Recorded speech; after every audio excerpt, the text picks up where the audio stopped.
Porque líderes de segurança são os donos do enquadramento da decisão, mesmo com o uso da inteligência artificial. Um assistente de inteligência artificial, ele pode acelerar a sua análise, pode te ajudar a revelar alternativas, pode até estar desafiando o seu raciocínio. Mas mesmo quando a IA apoia o seu pensamento, a responsabilidade pela decisão final continua sendo sua. Como líder de segurança, você é o dono da decisão. E isso começa por como você enquadra essa decisão. Tá, Dani, mas o que significa enquadrar isso, essa decisão na prática? O que eu estou falando é o seguinte: enquadrar a decisão é definir o problema de negócio real antes de ficar pedindo opções para a sua inteligência artificial. Se o enquadramento estiver confuso, a IA vai gerar uma resposta assim confiante. Mas essa resposta, ela pode estar incompleta ou, em muitos casos, né, que é o mais comum, ela está desalinhada das necessidades da sua organização. E em segurança, esse desalinhamento tem custo. O custo é decisões são tomadas sob premissas erradas e viram risco aceito sem intenção. Controles que não endereçam a ameaça real e também investimento aplicado no lugar errado. Mas vamos lá. Vamos aos 5 elementos de um bom enquadramento de decisões. Porque para cada um, eu vou mostrar como aquele pedaço aparece dentro do prompt. Nós vamos usar um único cenário ao longo dos 5 elementos, tá bom? Isso tudo para... Vamos pensar um cenário que é comum para qualquer organização, que é o reduzir o backlog de vulnerabilidades críticas em ativos expostos à internet. Primeiro, o que você vai fazer lá usando a sua inteligência artificial? Você vai esclarecer o problema de negócio real. Você precisa se concentrar na causa raiz, não no sintoma nem na queixa que chegou lá através de uma reunião. O que o pessoal fala na reunião? Eles falam assim, ó, tivemos um incidente. Falar tivemos um incidente é um sintoma. Agora, se a gente falar assim, ó, nosso tempo de detecção para a movimentação lateral está acima do aceitável para o nosso perfil de ameaça, isso é falar do problema de negócio. No prompt, como que você vai fazer isso? Precisa aparecer assim, ó, problema real, você coloca lá, problema real. Nosso backlog de vulnerabilidades críticas em ativos expostos à internet cresce mais rápido do que a capacidade de remediação, porque falta priorização por exploração ativa e não há responsável claro por ativo.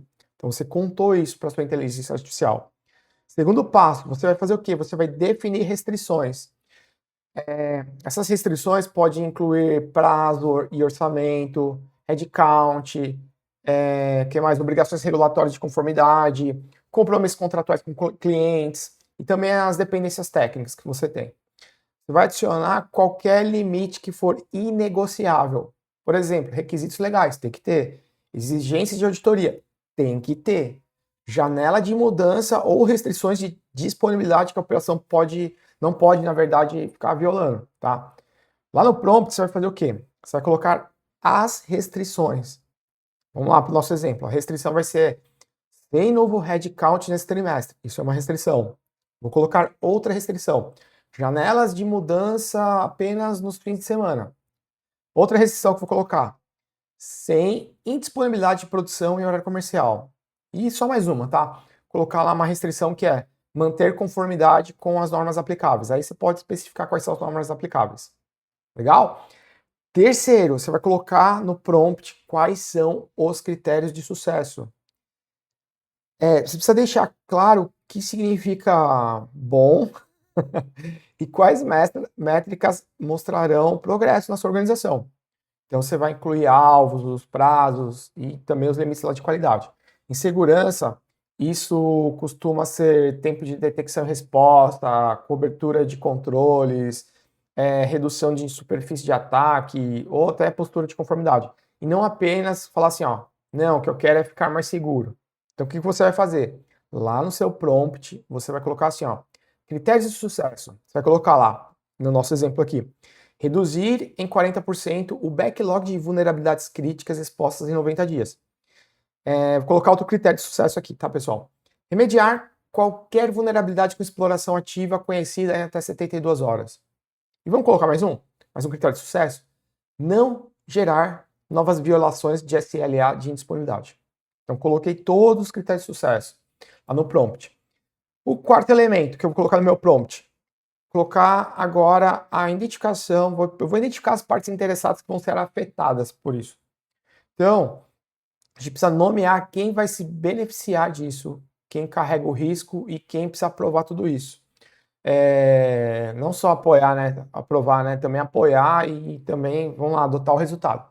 Isso normalmente atravessa o SOC, infraestrutura, área de tecnologia, jurídico, privacidade, as áreas de negócio, donas dos dados, né? E também a liderança executiva, né? Que responde pelo risco residual.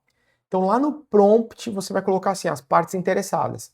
Nesse caso que a gente está colocando aqui, colocar como parte interessada engenharia de vulnerabilidades, times de infraestrutura e de aplicações, donos dos ativos, mudança e operações, vou colocar também diretoria de risco que vai aprovar as exceções. Coloquei tudo isso no prompt, ok?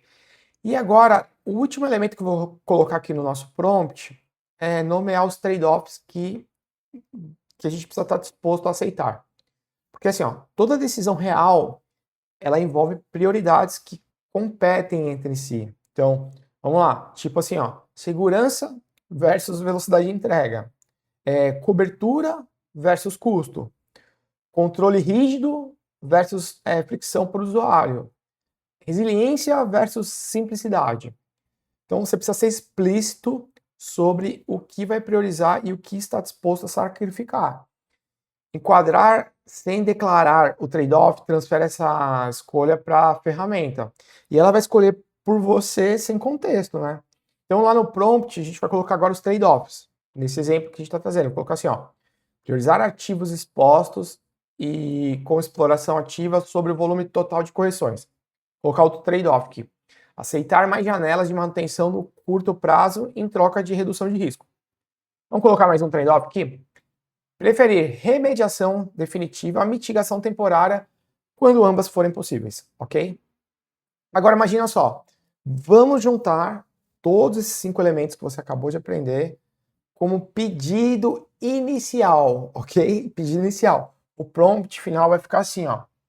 Gere de 3 a 5 opções para reduzir o backlog de vulnerabilidades críticas em ativos expostos à internet nos próximos 90 dias. Para cada opção, inclua riscos, premissas e os dados necessários para validá-la. O problema é real. Nosso backlog de vulnerabilidades críticas em ativos expostos à internet cresce mais rápido do que a capacidade de remediação, porque falta priorização por exploração ativa e não é responsável, claro, por ativo. Restrições. Sem novo headcount nesse trimestre. Janelas de mudança apenas nos fins de semana. Sem indisponibilidade de produção e horário comercial. Manter conformidade com as normas aplicáveis. Critérios de sucesso. Reduzir em 40% o backlog de vulnerabilidades críticas expostas em 90 dias. Remediar qualquer vulnerabilidade com exploração ativa conhecida em até 72 horas. Não gerar novas violações de SLA de disponibilidade. Partes interessadas. Engenharia de vulnerabilidades, times de infraestrutura e de aplicações, donos dos ativos, mudança e operação, e a diretoria de risco que aprova as exceções. Trade-offs. Priorizar ativos expostos e com exploração ativa sobre o volume total de correções. Aceitar mais janelas de manutenção no curto prazo em troca de redução de risco. Preferir remediação definitiva à mitigação temporária quando ambas forem possíveis. Então repara uma coisa, passamos aqui de um pedido genérico para um pedido que carrega problema, limites, o alvo, quem é afetado e a prioridade. É esse enquadramento que separa uma resposta de checklist de uma ferramenta para uma resposta que serve realmente à sua realidade. Então, quando um prompt não traz os detalhes essenciais, a IA ela preenche as lacunas com suposições. Então, vale conhecer os erros mais comuns de enquadramento. O primeiro deles é um prompt amplo demais, que gera uma saída genérica. Por exemplo, você coloca lá no prompt, né? Como melhorar a nossa postura de segurança? A resposta vai vir, mas será um checklist de mercado que não conhece nada do seu ambiente. Segundo, é a ausência de restrições. Se você pede assim, para a inteligência artificial, me dê opções para reduzir vulnerabilidades críticas em 50%. A IA, ela pode sugerir reestruturações amplas ou mudanças de equipe que não são viáveis nesse trimestre, ok? O terceiro é o critério de sucesso indefinido. Se você pede uma abordagem recomendada sem prioridades, a IA pode otimizar para o resultado errado, que, sei lá, favorecer velocidade quando resiliência de longo prazo importa mais. Ou, por exemplo, reduzir um indicador às custas de outro que você nem colocou na mesa. Um lembrete aqui, para nós todos, não é opcional, tá?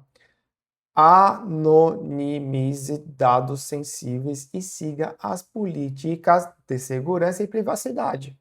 Não inclua no seu prompt informações confidenciais, dados pessoais, credenciais, nomes de sistemas internos, arquitetura detalhada ou indicadores específicos de incidente aberto. O enquadramento cuidadoso não protege se o conteúdo prompt vazar contexto e que não deveria sair da sua organização. Um prompt mais forte começa com um enquadramento claro. Vamos lá, vamos dar um exemplo aqui, ó.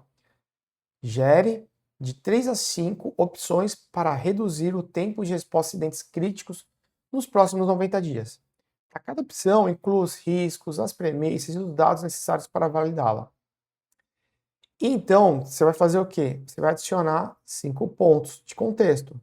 Primeiro, você vai colocar o problema de negócio, que é o tempo médio de resposta a incidentes de severidade alta.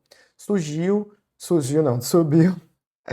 de 4 para 7 horas, puxando por escalonamento lento e falta de automação na triagem inicial. Segundo, você vai colocar lá as restrições, sem novo headcount nesse trimestre. Vamos manter os acordos de níveis de serviço atuais e cumprir requisitos regulatórios de privacidade aplicáveis.